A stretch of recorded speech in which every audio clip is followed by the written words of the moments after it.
so many new pieces to this IU football team. To me, that's going to set the tone on how you get ready for games on Saturday in the fall. I would put that Indiana room up against anybody else in the conference, and that's something that we typically don't even come close to saying.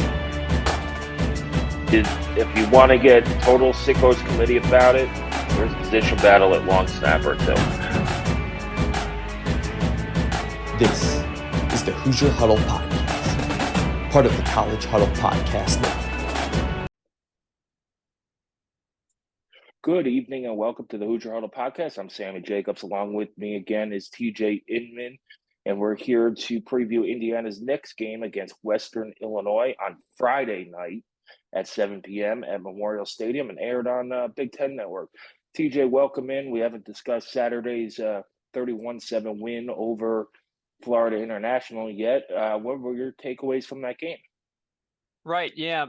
Boring in the best way possible. You know, it was a kind of a weird feeling to be incredibly confident really from the first couple drives on, where it did not feel remotely in doubt whether or not Indiana was going to win that game. It was quickly kind of a matter of how much are they going to win by. Offense certainly petered out in the second half. I think that there's some things to clean up, particularly in the passing game. Starting with the positives, run blocking, really good. Running backs, I thought looked fantastic. You know, and that is without Kalen Black, who didn't get he had one carry, but hamstring tightness, they understandably just kind of held him out and let it be Tyson Lawton and Justice Ellison, who both looked really good. And then Elijah Green comes in and shows a real burst with his breakaway run to finish off the scoring. So all three of those running backs looked really good. The running blocking looked really good. You want to see a little bit more in terms of execution and explosion out of the passing game.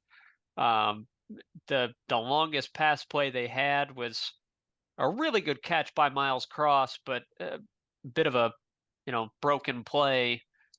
Good improvisation from Curtis Rourke, which he did a few times to extend a play and make a play outside the pocket. But in terms of just a called play that ran the way you structured it, didn't really have any explosive pass plays. So I think you want to see a little bit better execution there. I thought the play calling was really good, put players into position to, succeed, just a little bit off in that passing game. So hopefully clean that execution up a little bit. Indiana could have had another 14 points pretty easily had they done so. But defense, I'll be honest, looked a lot better than I thought they would. I thought they looked fast, physical, tackled very well. Only really one play that would even be called remotely explosive for Florida International, and only one drive that FIU was able to do much of anything on. So I thought that was a major positive, was seeing how far along the defense is at this point. Got a lot of depth in there in the second half, got them to play. So overall, a competent performance that was very comfortable for Indiana against a team that I still feel like is going to threaten for a bowl game, and IU made them look pretty bad. Yeah, that, it was an FIU team that came in with a quarterback who played a lot as a true freshman. He did not look as dangerous as everybody thought, or that he looked against in a couple of games last year. But they, it was a small FIU team, but they hung with IU for a little bit. Yep. But yeah, the game was never in doubt. This was a game that IU dominated, even though the score was only 31-7. He had a backdoor cover on there. The whole operation, which is what a lot of people wanted to see going into the game, looked better. There were no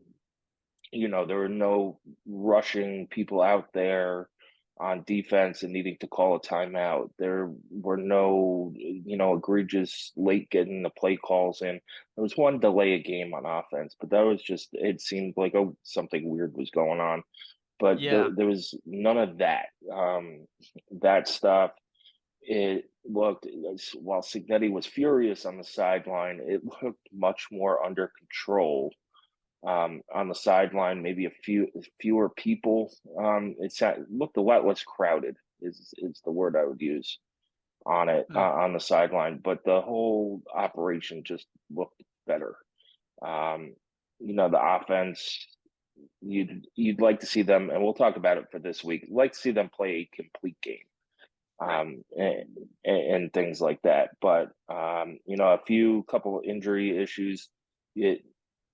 Donovan McCulley, it looks like, had a head injury. Now, IU's not going to come out and say it, but he got hit in the head, taken off the field, went right to the injury tent, and Cignetti said after the game he wasn't cleared to return, which put one and one together.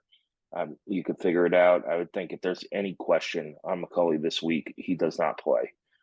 Same with Kalon Black. If there's still tightness in that hamstring, it's a no-go. You have enough of the running backs to get through it. And the running game was really impressive.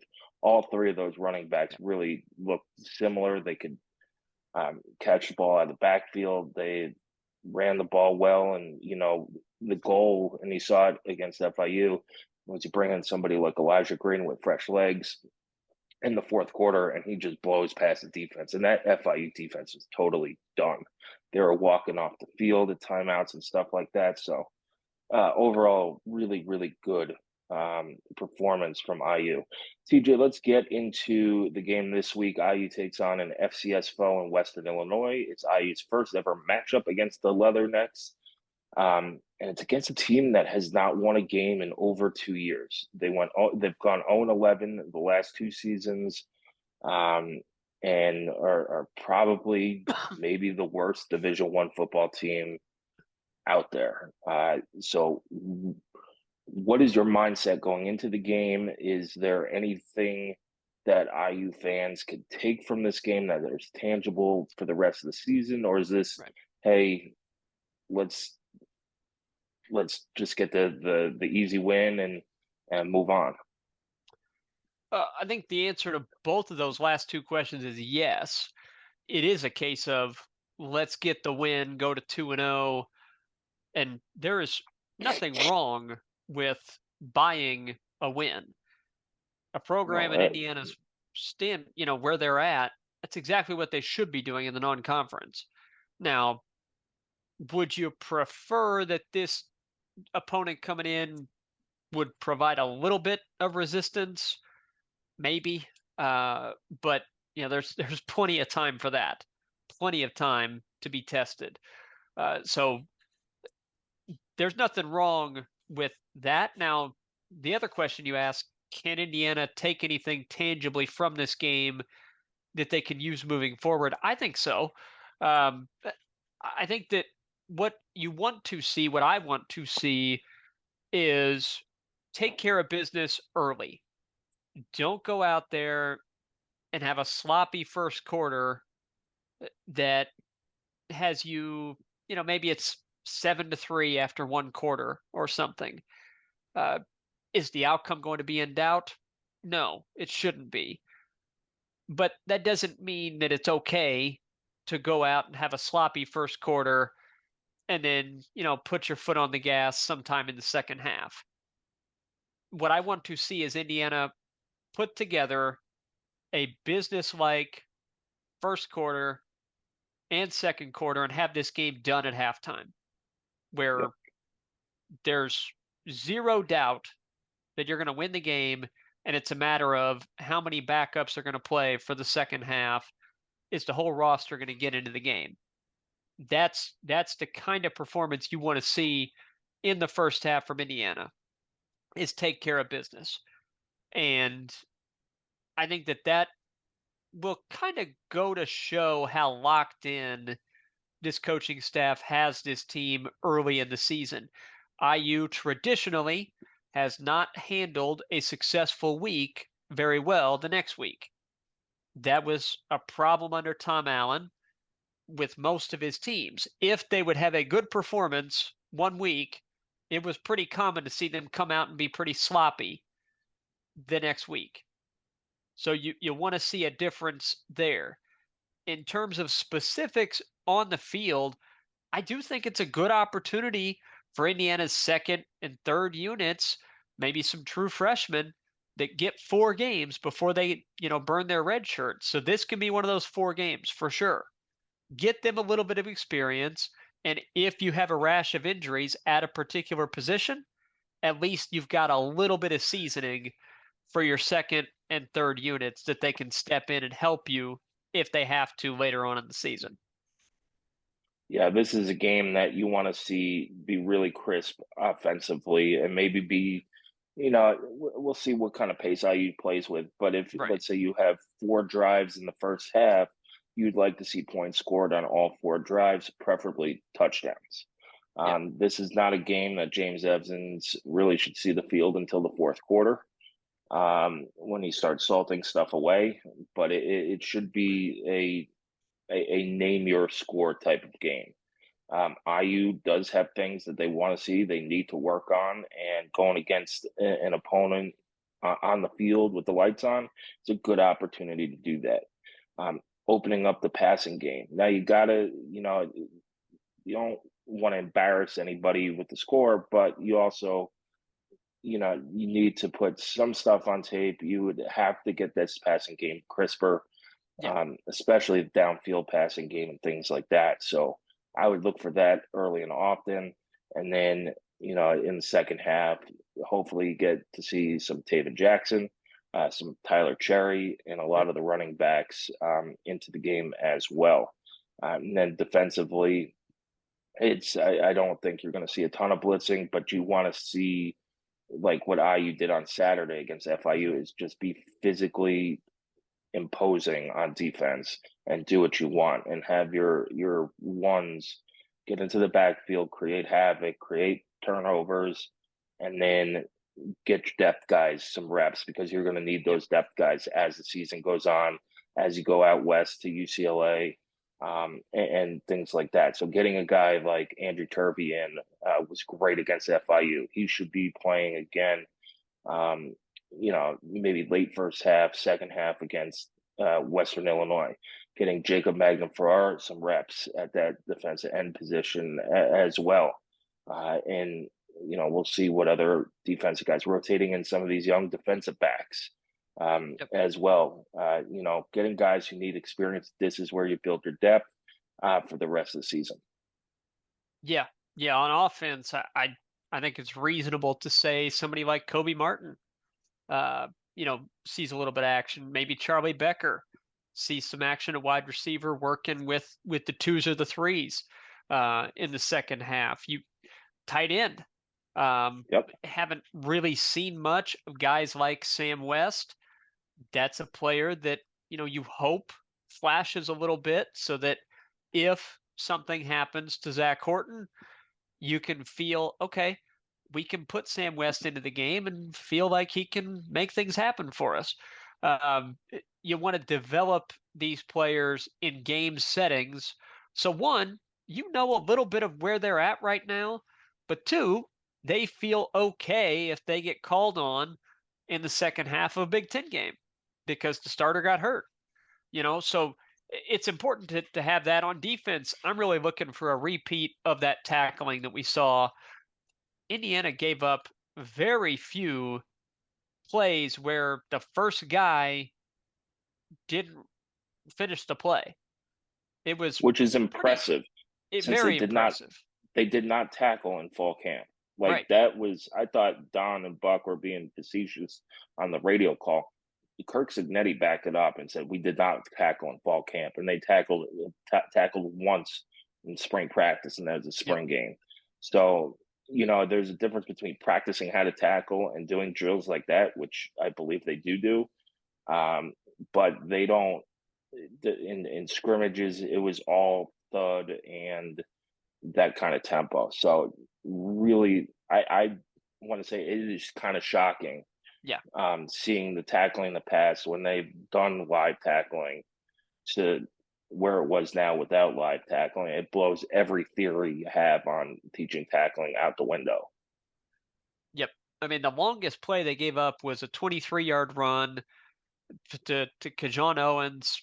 That was the longest running play. Nothing else was even double digits after that. And Their that was second longest run was 7. I think the 23-yard run was on in the last 5 minutes of the game. Yeah. Yeah. And the longest pass play was, I think I've got it down as 13 yards to Desna Washington, and that was on the drive they ended up scoring on. I mean, I don't think you could have expected anything better from the defense. So you just want to see them put together a second solid performance in a row and build that confidence. And then on and offense, a full game.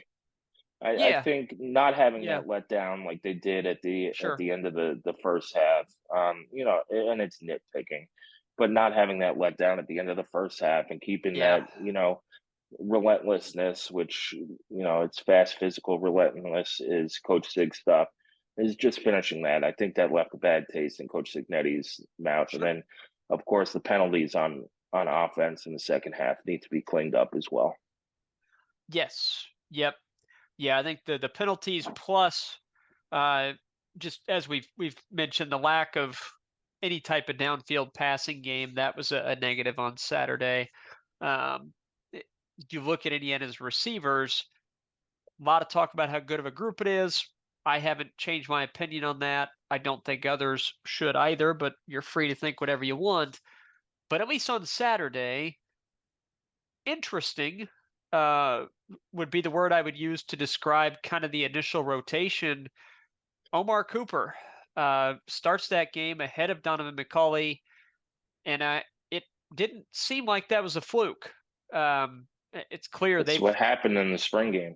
Yeah, it's clear they have a lot of belief in Omar Cooper's talent. It's not that they don't have belief in Donovan McCulley, but you can only start a certain number of guys, and Elijah Surratt is going to start, and Miles Price, I think, showed what he can offer as kind of a different element with his ability to catch it and have some wiggle to him after the catch. He can be an extension of the running game with those short passes out of the slot, some of those wide receiver tunnel screens, and make guys miss with the ball in his hands, which is something Indiana's receiving room has lacked in recent years. So those two guys are going to start. So it's kind of up to that third spot. And look, there's plenty of snaps to go around. Just because you start does not mean you're always going to be in the game. McCauley's going to have plenty of chances, but Omar Cooper, leading receiver for the Hoosiers, 45 yards on 3 catches. Miles Price had the 4 catches, but only 29 yards. But I think you do want to see a little bit more from Elijah Surratt. You didn't need him; he was rarely targeted. And then, I do think there's a part of you that wants to see the offense opened up a little bit to take more shots downfield, but you don't want to put too much on tape for UCLA to be able to see. So it's a balancing act for Mike Shanahan and Kurt Signetti. But whatever they do allow the offense to run, you want to see it executed better in the passing game. And that includes the blocking, because the pass blocking was not great, particularly the right side of the line. Struggled a little bit to keep Curtis Rourke's pocket clean. Rourke had to improvise some to avoid some sacks, and he did get sacked twice. So you want to see that cleaned up. Yeah, let's talk about FIU's personnel a little bit.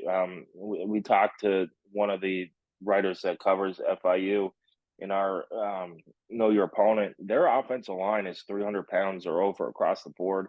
They've got some transfers coming in from Division One, from some FBS programs as well, and their running backs are pretty good athletes. So they're going to come in with a chip on their shoulder and play hard. What does IU need to focus on to stop Western Illinois? Yeah, so their offense, look, there's no reason to lie to anybody. They didn't have a great game against Northern Illinois, but the offense was much better than the defense was, at least. Uh, their offense almost 300 yards um, against Northern Illinois. They did score 15 points, so it wasn't a great outing, but that's not awful either. The defense, on the other hand, certainly bad. They gave up over 700 yards, third highest in Northern Illinois program history. And this is an NIU team that not expected to be an amazing offensive squad, and they pretty much did whatever they wanted to on Western Illinois' defense. So offensively, at least size-wise, you're right. The Leathernecks do have the ability uh, to hold up against Indiana's defensive line. I think what you're wanting to do is force them into uncomfortable down and distance situations. I thought IU did a good job of that against Florida International, putting them into second, third, and long, as opposed to being able to stay on schedule. That's difficult for any offense to play with, but especially if your offensive line is going to be overwhelmed by a pass rush. If you can put your opponent into those obvious passing situations, it really opens up the defensive coordinator's ability to get after that quarterback and make it a long evening on Friday. So I think you're looking to put Western Illinois into third and long and then get after them from there. That opens up an ability to create turnovers, create havoc plays, get your sacks, and get your offense back onto the field. Anytime that they can get into third and short, I think will be a win for Western Illinois, because it does allow them to, hopefully for them, chew that clock, keep their offense onto the field by converting those third and shorts. So that's what I'm looking for, is put Western Illinois into third and long. And I feel like if you can do that, you'll like your chances to get them off the field. Yeah, and again, this is game. It should be one that is a name your score game, do Right. what you want, and things like that. So, TJ, what is your score predictions for Friday? Yeah, so we don't really know enough about Curt Cignetti, whether or not he's going to run up the score or, uh, prefer to just kind of get the business taken care of and then chew the clock in the second half. I tend to think it'll be more of the latter, where they're not going to really put the pedal to the metal. There's not much of a reason to, other than, hey, if Taven Jackson is in the game, you kind of want to know, is he capable of succeeding for you? So you're going to sort of run your offense. So I think it'll be kind of a halfway approach in that second half of still trying to get guys like Taven Jackson, maybe Tyler Cherry, some actual passing reps instead of just taking a snap and handing the ball off. But I don't think they're going to, run a hurry up in the second half and try to get to 70 points or whatever. So I will go with Indiana comfortably winning this game.